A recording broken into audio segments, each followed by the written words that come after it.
Christ est vraiment ressuscité, mais représenté encore souffrant sur cette œuvre de style rhénan de l'église Saint-Georges de Markolsheim. C'est elle qui nourrira notre méditation pour cette Pâque 2021. Son auteur, inconnu, de la deuxième moitié du XVe siècle, est contemporain de Fra Angelico, qui représenta de manière similaire un Christ aux outrages. Dénomination pourtant inappropriée à cette peinture sur bois. À bien l'observer, ce Christ souffrant, comme s'il peinait encore sur son chemin vers la croix, a déjà été marqué de la trace des clous et de la lance qui transperça son côté. Mais il est debout, relevé de la mort, la croix est derrière lui. En cette année de pandémie, entendrons-nous la voix du ressuscité, encore persécuté et souffrant, bien vivant et présent au cœur de notre humanité blessée, nous appeler, comme au début du temps de l'Église, lorsqu'il apparut à Paul en l'an 37.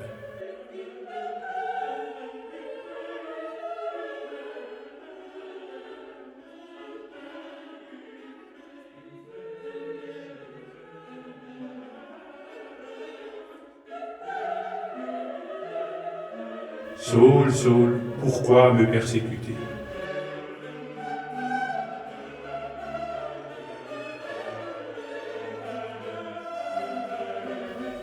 Je suis Jésus, celui que tu persécutes.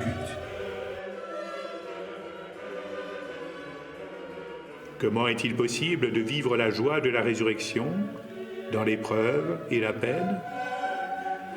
Il ne convient pas de le dire à la place de ceux qui témoignent au creux de la souffrance, de leur expérience de ressenti d'une paix profonde qui vient du ressuscité. Nos paroles sont souvent maladroites, peu libératrices, pour qui persiste dans l'obstination du péché, n'entendant pas que c'est le ressuscité qui continue à en être persécuté.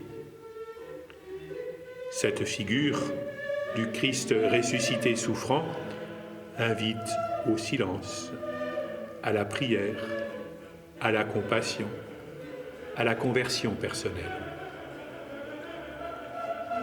L'emplacement de ce tableau n'est pas anodin. Au-dessus du tabernacle, lieu de la réserve eucharistique destiné à pouvoir porter le réconfort de la communion aux malades, lieu de la rencontre avec le ressuscité, perpétuellement et réellement présent, pour l'adoration, pour la rencontre cœur à cœur pouvant être vécue ici. La lampe perpétuelle indique la présence.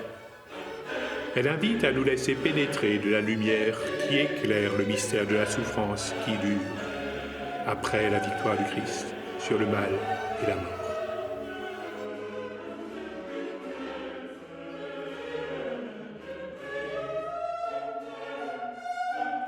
Enracinés dans la tradition juive, chrétiens, nous aussi demeurons dans une situation d'attente, d'espérance confiante, en ces grâces de notre salut en Jésus-Christ dont nous jouissons déjà et de celles qui ne sont pas encore manifestes.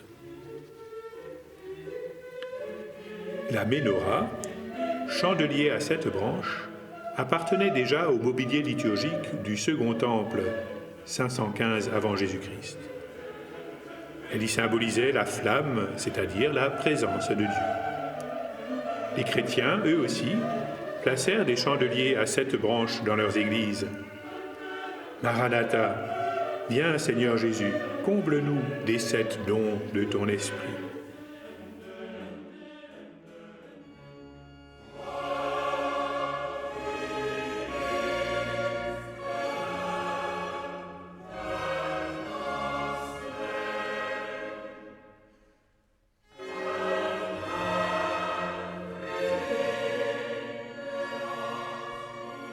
Le Christ est représenté debout, sur un sol dallé, le montant vertical de la croix derrière lui. À ses pieds, du côté gauche, un homme agenouillé, vêtu d'un manteau à col de fourrure. Et du côté droit, une femme agenouillée, vêtue d'une robe, d'un manteau, d'une collerette et d'un bonnet. Devant chacun, un écu en targe. Des armoiries non identifiées sont peintes sur l'œuvre. Celle du donateur, un fer à cheval d'argent. Et probablement celle de la donatrice, deux trompes. On découvre aussi différentes inscriptions en allemand, partiellement illisibles, sur le fond du tableau et sur des phylactères au-dessus des figures des deux donateurs. Des versets psalmiques, Miserere mei Deus et De profundis clamavi ad te Domine. Sur le phylactère au-dessus du Christ, on peut déchiffrer une inscription en allemand. Différents autres éléments sont représentés, comme un fouet fait de 3 cordes à nœuds, une palme entre les bras et le torse du Christ. Le Christ est représenté ressuscité, portant tous les stigmates de sa passion. Il est couronné d'épines et nimbé. Un calice est posé sur une terrasse rocheuse. Il est surmonté d'une hostie. Il recueille le sang et l'eau sortant de la plaie du côté transpercé du corps meurtri du Christ. Affirmer que ce ressuscité dont le corps est amaigri et sanglant, avec des épines sur la tête, la poitrine transpercée, les mains et les pieds percés, est beau, peut paraître inconvenant, voire provocateur. Pourtant, ce qu'il a accompli est un chef-d'œuvre fascinant. Nous y voyons Jésus au-delà de la mort. Nous y voyons Jésus qui se redresse et se tient debout, le corps brisé par la flagellation et la croix, les jambes frêles et tremblantes, les mains levées dans un geste d'attente et d'appel, les yeux ouverts à travers lesquels on peut lire la solitude, le désarroi et le questionnement intérieur. La bouche entr'ouverte, comme si Jésus continuait à appeler les hommes et à prononcer des mots d'amour. Une lueur transparaît de son visage émacié et livide. Ce corps de violence et de souffrance devient, pour qui le regarde, l'expression d'une noble intransigeance.